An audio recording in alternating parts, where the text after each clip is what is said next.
Love this podcast? Support it and sponsor today. Simply head to ozcastnetwork.com for details. Tom, we're in the thick of the Adelaide Fringe Festival now. It kicks off The officially. thick of it, it's just started. Yeah, true. The thin of it. Soon we will be in the thick, but brace yourselves because we're on the cusp. The regular width of it. Nothing too short, nothing too big. But yes, we are at the start of it, Tom. It kicks off tonight, and, you know, it is awesome. When you go past the garden area there, when you go past Gluttony as well, you can see all the setup, all the lights. It's looking very good. Yeah, absolutely. We'll be down there from 4 o'clock with Callum Max broadcasting live from the garden. This is your chance to win that golden ticket we've been talking about. Yes, the prize golden ticket. And, of course, they will be doing some interviews with comedians, a few acts there that are out and about the garden. But speaking of the acts, Tom, I mean, when you look at the Fringe categories, there are so many, and so many you don't realise. You know, you got comedy, stand-up comedy, kids shows, magic, cabaret, burlesque, circus, everything. So heaps and heaps there. But one of the categories of shows that always intrigues me, and I never really get around to going to it too often. I've been to it once, but it always baffles me. Hypnosis. Hypnosis, It's a strange one. Yeah. Me and you have been to a show together a few years back. It didn't work particularly. We were invited up on stage and we got told to sit back down in the crowd because we weren't getting hypnotised. And that's why it's just one of those things where it's hard to prove, right? You don't know if these people are involved or if, it's just a certain kind of minded person. Like they say you need to be really open-minded, which I feel like I try to be. Yeah. It's just never worked on me. I want to be hypnotised. When I go on the stage, it's not like I'm sitting there crossing my arms being like, you won't catch me, you won't get me, Mr. Hypnosis. I want it to happen. There's nothing more in me that wants to prance around like a chicken in front of strangers. I wish I could do that in a place where it's considered not embarrassing. Hey, you're the chicken guy. That's me.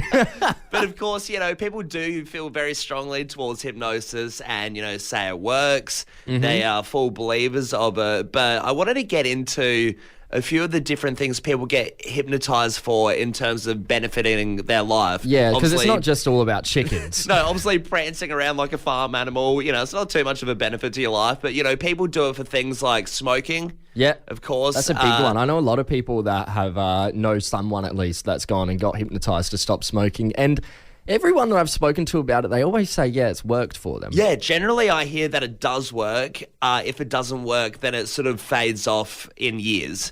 For the first few years, it actually is all right. Eating high sugar foods, eating fatty foods, being hypnotized against that is another big one I've heard of. Someone here at work, one of our producers, her dad had it for injections.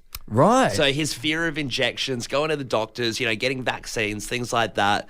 He said, I don't want to be scared of that anymore. Yeah, Can you give me the injection hypnosis? Especially a few years ago where it was a lot of injections going on. There's a lot going on, It would have been a tough time for him.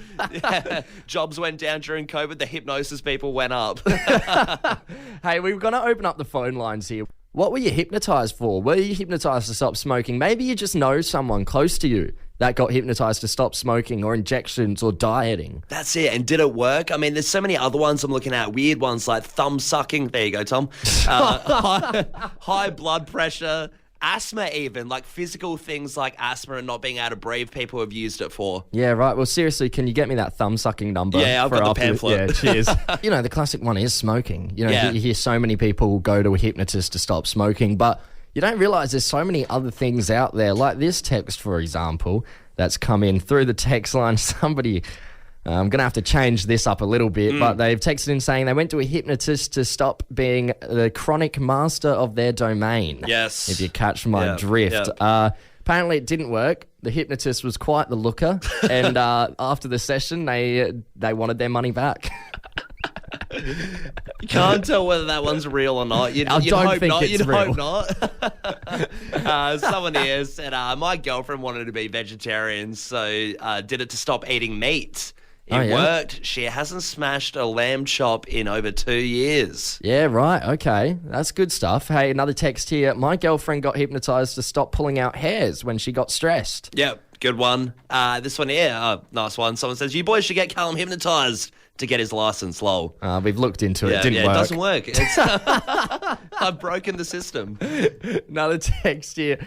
I've seriously considered getting my baby hypnotized to stop crying. I'm so tired. Yeah. I feel like the long-term effects of that wouldn't be good. There's got to be a lot of parents that think the same, though, isn't there? Yeah. This one here, obviously another classic. The non-smoking word for me went from pack a day, Tom, to zilch. No cigarettes at all for the last 5 years. Hey, good on you.